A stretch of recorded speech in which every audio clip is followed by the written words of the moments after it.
Indonesia dan Malaysia.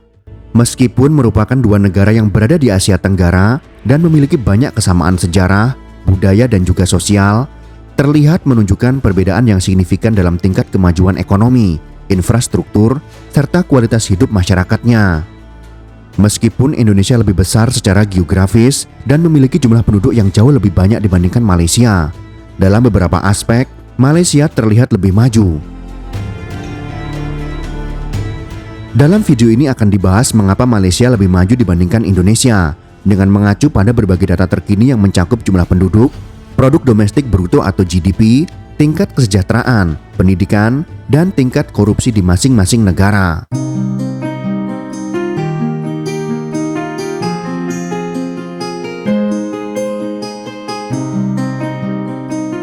Salah satu faktor utama yang membedakan Indonesia dan Malaysia adalah jumlah penduduknya. Indonesia adalah negara keempat dengan populasi terbesar di dunia dengan lebih dari 270 juta jiwa pada tahun 2024. Sedangkan Malaysia memiliki sekitar 34 juta jiwa saja.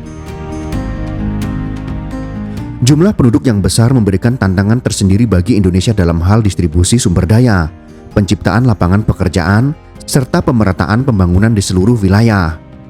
Keberagaman jumlah penduduk ini turut mempengaruhi distribusi pendapatan dan tingkat kemiskinan. Malaysia dengan populasi yang lebih kecil memiliki kemampuan yang lebih besar untuk mengolah sumber daya alam dan distribusi kekayaan secara lebih efisien. Sementara itu, Indonesia yang memiliki jumlah penduduk yang jauh lebih besar harus menghadapi tantangan dalam mengurangi kesenjangan sosial dan memperbaiki kualitas hidup masyarakat di daerah-daerah yang terpencil.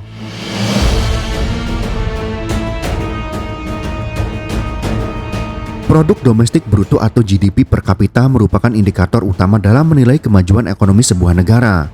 Berdasarkan data terbaru dari Bank Dunia, pada tahun 2024, GDP per kapita Indonesia diperkirakan sekitar $4.800 Amerika Serikat, sementara Malaysia mencapai sekitar $13.000 Amerika Serikat. Angka ini menunjukkan bahwa meskipun Indonesia memiliki ekonomi yang besar, distribusi kekayaan dan pendapatan per individu masih jauh lebih rendah dibandingkan dengan Malaysia. Secara keseluruhan, GDP nominal Indonesia pada tahun 2024 diperkirakan sekitar $1,2 triliun Amerika Serikat, sedangkan Malaysia berada di kisaran $400 miliar.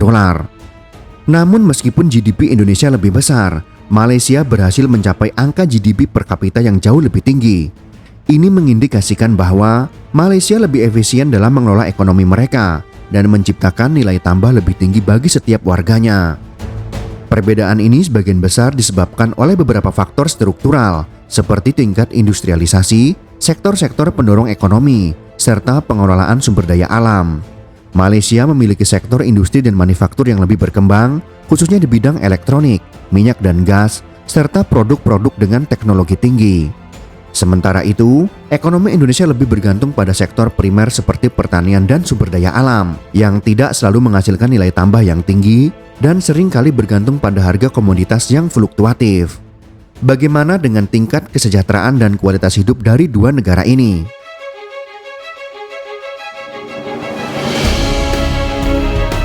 Tingkat kesejahteraan masyarakat Indonesia dan Malaysia juga mencerminkan perbedaan yang signifikan. Dalam hal indeks pembangunan manusia atau IPM yang mengukur kualitas hidup berdasarkan harapan hidup, tingkat pendidikan, dan standar hidup, Malaysia berada di peringkat yang lebih tinggi dibandingkan Indonesia. Berdasarkan laporan Human Development Index atau XDI dari PBB pada tahun 2023, Malaysia berada di peringkat 62 dunia dengan skor 0,811, sementara Indonesia berada di peringkat 107 dengan skor 0,718. Hal ini menunjukkan bahwa secara keseluruhan, kualitas hidup rakyat Malaysia lebih baik daripada rakyat Indonesia. Salah satu faktor utama yang membedakan adalah akses terhadap layanan kesehatan dan pendidikan yang lebih baik di Malaysia. Di Malaysia, sistem kesehatan dan pendidikan telah berkembang pesat dengan fasilitas medis dan sekolah yang lebih banyak tersedia di seluruh negeri, terutama di kota-kota besar seperti Kuala Lumpur.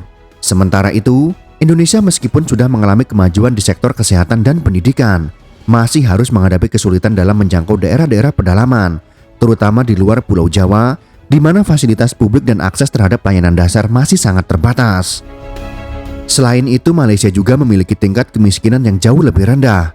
Pada tahun 2023, tingkat kemiskinan di Malaysia tercatat sekitar 5,6%, sedangkan di Indonesia mencapai 9,3%.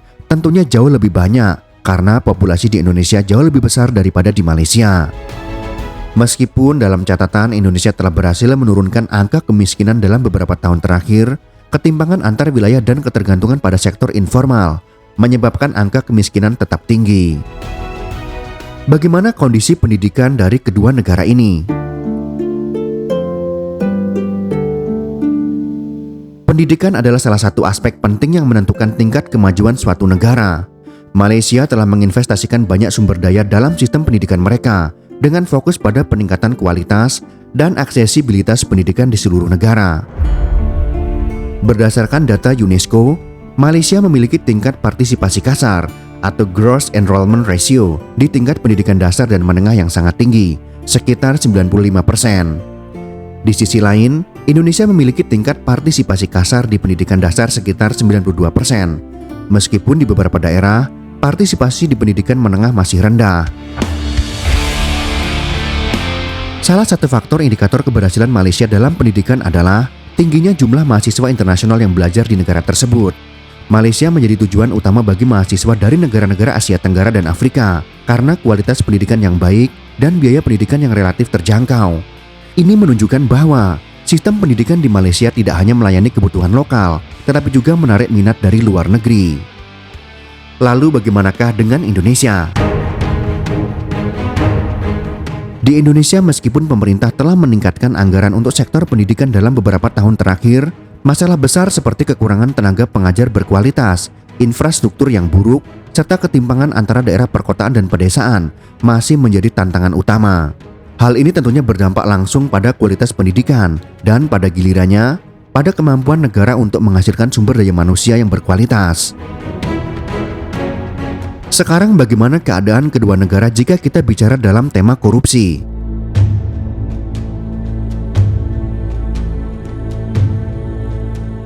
Korupsi merupakan masalah besar yang dapat memperlambat laju pembangunan di banyak negara, dan Indonesia adalah salah satu negara yang menghadapi tantangan serius di bidang ini. Transparansi Internasional melalui Indeks Persepsi Korupsi atau CPI menempatkan Indonesia di peringkat 104 dunia pada tahun 2023 dengan skor 38 dari 100. Skor ini menunjukkan bahwa korupsi masih menjadi masalah yang sangat besar dalam pengelolaan pemerintahan dan ekonomi Indonesia.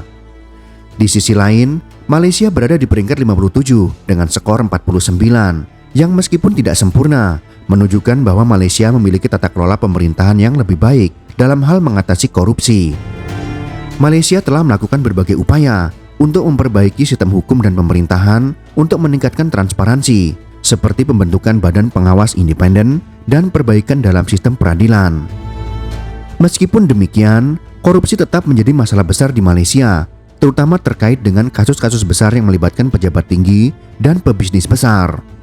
Namun, langkah-langkah yang diambil oleh pemerintah Malaysia dalam pemberantasan korupsi menunjukkan hasil yang jauh lebih baik dibandingkan dengan Indonesia, di mana korupsi sudah mengakar kuat di berbagai level pemerintahan, dari kalangan atas sampai kalangan rakyat jelata, jika definisi korupsi itu termasuk perilaku mengambil sesuatu yang bukan haknya. Akhirnya kita sampai pada kesimpulan. Dalam banyak aspek, Malaysia menunjukkan tingkat kemajuan yang lebih tinggi dibandingkan Indonesia. Walaupun Indonesia memiliki potensi besar karena ukurannya yang besar dan jumlah penduduk yang jauh lebih banyak, tantangan dalam hal pengelolaan sumber daya, distribusi kekayaan, dan pengurangan kemiskinan masih sangat besar. Malaysia dengan ukuran yang lebih kecil mampu mengelola ekonomi dan sumber daya alam dengan lebih efisien, sehingga menghasilkan tingkat kesejahteraan dan GDP per kapita yang lebih tinggi. Keberhasilan Malaysia dalam bidang pendidikan, kesehatan, dan tata kelola pemerintahan juga menjadi faktor kunci yang membedakan kedua negara ini. Meskipun Indonesia telah menunjukkan kemajuan yang signifikan dalam beberapa tahun terakhir, tantangan besar seperti ketimpangan sosial, kualitas pendidikan yang belum merata, dan tingkat korupsi yang tinggi masih menghambat laju kemajuan negara ini. Namun, Indonesia memiliki potensi besar untuk berkembang dengan fokus pada perbaikan sistem pendidikan, pemerintahan yang lebih transparan, dan pengelolaan sumber daya alam yang lebih berkelanjutan. Indonesia memiliki peluang untuk mengejar ketertinggalan dan mencapai tingkat kemajuan yang lebih tinggi dalam beberapa tahun ke depan. Bahkan jika itu semua berhasil, Indonesia tentunya akan menjadi raksasa yang besar di kawasan Asia Tenggara. Jika kalian suka dengan video ini, silakan berikan jempol ke atas. Dan jika kalian menganggap video ini bermanfaat, maka bagikanlah untuk teman-teman Anda yang lain. Terima kasih sudah menonton.